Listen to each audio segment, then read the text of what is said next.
नमस्कार, मी Gautam Gangode, Amritdhara multiple private limited company Sangamner या कंपनीकडून आलो आहे.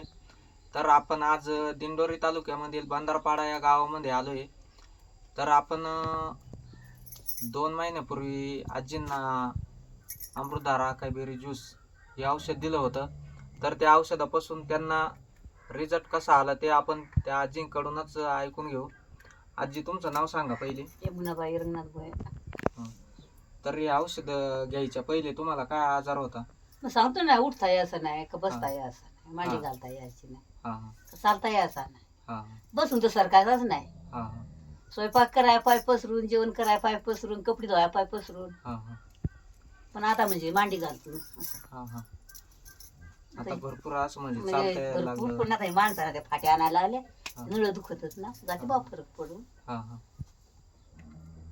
तर बघा, भरपूर असा रिझल्ट आजींना आलाय. त्यांना चालता येत नव्हतं, उठता बसता येत नव्हतं, पण आता उठता पण आहे, बसता पण आहे. खूप असा छान रिझल्ट आलाय आपला अकायबेरी ज्यूसचा. आणि आजी, हे सर्वांनी वापरलं पाहिजे का? इकडं का घेतलं पाहिजे का आपण? आता